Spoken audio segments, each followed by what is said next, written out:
Le Laboratoire d'histoire et de patrimoine de Montréal est un projet de recherche qui est devenu une équipe de recherche et qui est né en 2006 dans le cadre du programme ISS du CRSH. C'est une équipe qui est née autour donc d'une volonté de réunir des spécialistes de l'histoire et du patrimoine montréalais et un certain nombre de partenaires venant des milieux culturels montréalais principalement, autour d'une volonté de collaborer ensemble, à mobiliser, à mettre en commun leur expertise respective pour contribuer à un plus grand rayonnement et à une meilleure connaissance de l'histoire et du patrimoine montréalais. Notre équipe réunit des chercheurs d'histoire et de d'autres disciplines et une douzaine de partenaires venant des milieux, des musées de la Ville de Montréal, du ministère de la Culture et Communication du Québec, et aussi d'un certain nombre d'acteurs, parce que Montréal est un milieu très propice au développement d'un intérêt et d'intervention dans le domaine du patrimoine et de l'histoire. C'est une équipe qui est née autour d'une volonté de travailler ensemble à la coproduction de savoirs qui sont diffusés via nos partenaires, grâce à l'expertise de nos partenaires auprès de publics diversifiés, donc du grand public montréalais qui peut bénéficier de cette façon-là des retombées de la recherche universitaire. Et parmi nos partenaires, peut-être un des partenaires le plus ancien, qui a aidé à structurer cette collaboration, il y a René Binette de l'Écomusée du Fier-Monde. C'est ça. Alors, l'Écomusée, en fait, qui a été créé en 1980, a des liens avec l'UQAM et nous avons développé des liens avec Joanne Burgess et le département d'histoire bien avant la création du laboratoire d'histoire et de patrimoine de l'UQAM. D'une part parce que il y a la proximité géographique, je dirais. On est tout à côté de l'UQAM.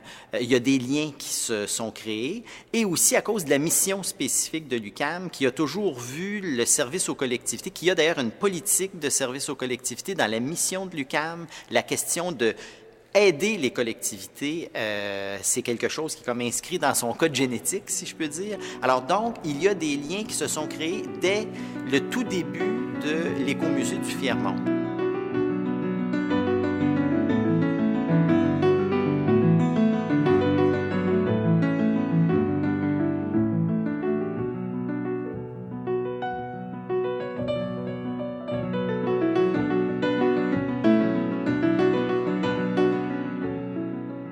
Le laboratoire organise différents types d'activités. C'est un lieu de rencontre et d'échange entre le milieu universitaire et un certain nombre de partenaires. Donc, nous avons des activités, je dirais, formelles. Nous organisons un cycle de conférences, d'ateliers qui permettent à des gens de milieux qui ne se fréquentent pas naturellement de se retrouver pour échanger. Dans un deuxième lieu, nous organisons aussi, avec nos partenaires, un certain nombre de ce que nous appelons, nous, nos projets ciblés. Donc, ce sont des projets d'histoire appliquée. Avec René, nous avons eu, en plus des projets qu'on avait eu auparavant, on a eu un projet ensemble sur la vie commerciale dans le quartier Centre-Sud.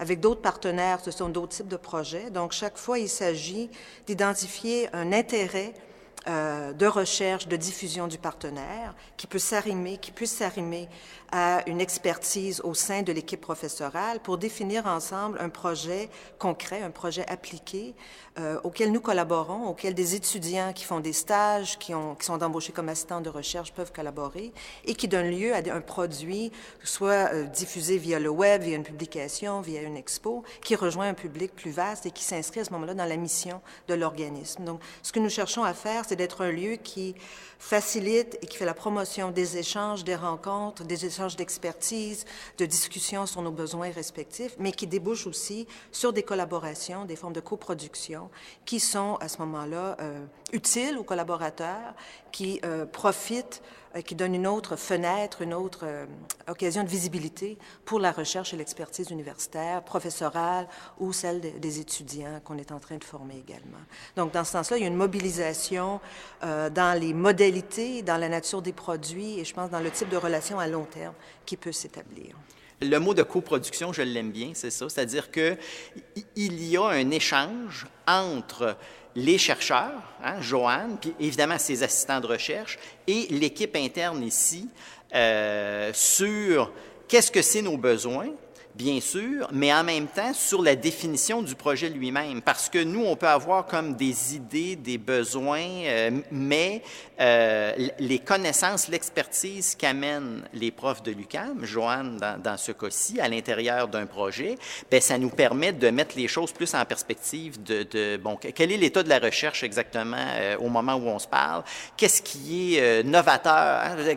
Quelles seraient les nouvelles pistes qu'on pourrait explorer qui viennent comme enrichir le projet puis le modifier un peu par rapport à l'idée d'origine qu'on avait, quelles sont les sources peut-être originales que nous, on ne connaîtrait pas et sur lesquelles on pourrait comme travailler. Alors donc, je pense que ça, c'est important, c'est cette idée-là d'aller-retour entre nos besoins, nos projets, puis finalement qui deviennent, c'est pas les projets de ça devient des coprojets, ça devient des coproductions. Hein, c'est vraiment et qui en bénéficie finalement? Ben c'est l'écomusée qui en bénéficie. On pourra y revenir de différentes façons, puis c'est le public aussi.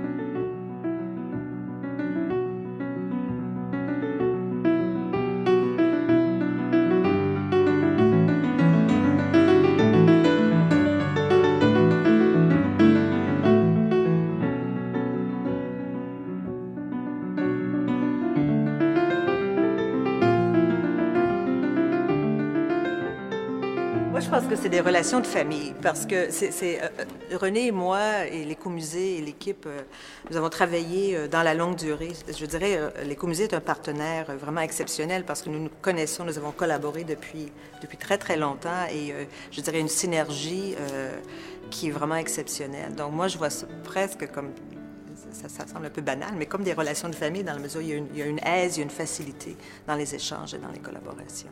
Oui, c'est vrai, grande complicité après toutes ces années, puis qui s'exprime de différentes façons. C'est-à-dire que d'une certaine façon, nous, on est un peu chez nous à l'UQAM, et je pense que Joanne, elle est un peu chez elle ici. L'Écomusée du Fier-Monde, on a créé il y a quelques années un prix. On appelait ça l'Ordre du Fier-Monde. Alors donc, on reconnaît les gens, les organismes qui ont eu une contribution exceptionnelle à l'existence, au développement de l'Écomusée de différentes façons. Alors, une des personnes qui a gagné l'Ordre du Fier-Monde, c'est Joanne Burgess et c'est bien mérité.